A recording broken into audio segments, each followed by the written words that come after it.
Earlier today I flushed out the radiator on this motorcycle with the rest of the cooling system, all of the external hoses and all of the internal passageways inside the engine block were thoroughly flushed out and rinsed out and then filled back in with fresh new engine coolant. As a result, it's immediately noticeable that the engine is running 10 degrees colder. Of course, I know it from the dashboard. I have some coolant temperature numbers running on it. So I went out for an hour-and-a-half long city traffic inching or stop-and-go traffic test ride, and I know that in traffic temperature of the coolant often rises to 100 degrees, 101 degrees Celsius, at which point, or 213 degrees Fahrenheit, at which point the fan that's located in the darkness there behind the radiator switches on. It's noticeable, especially in city traffic. So today the temperature didn't go above 90 degrees, 91 degrees Celsius, which is about 200 degrees Fahrenheit, so the engine is running 10 degrees colder. Check out my video how this job is done, draining the old engine coolant, flushing the whole system, and what gets removed, how this gets done.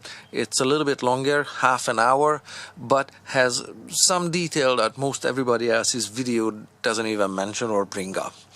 This is how the level looks like after it's settled, after all the expansion and all the settling of the level. I have no leaks anywhere on the radiator on this side or underneath the cap or underneath this big hose either.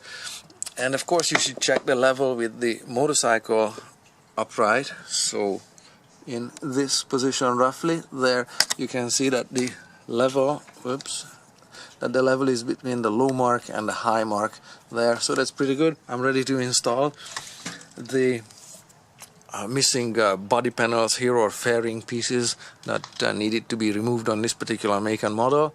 And I want to point out that when you work on the coolant system, make sure that everything is actually cold to the touch. Okay, so the radiator cap, hoses, everything, so you have to wait until it cools down. Don't work on hot components. If you open the radiator cap, which is necessary for draining the coolant, you can get scalded very easily. So work safely. This is a job that you can do at home. It needs fairly low level technical skills, but needs a little bit of time and a little bit of TLC. So check out my video. It's about half an hour long, and like I said, it's got some really good detail in it.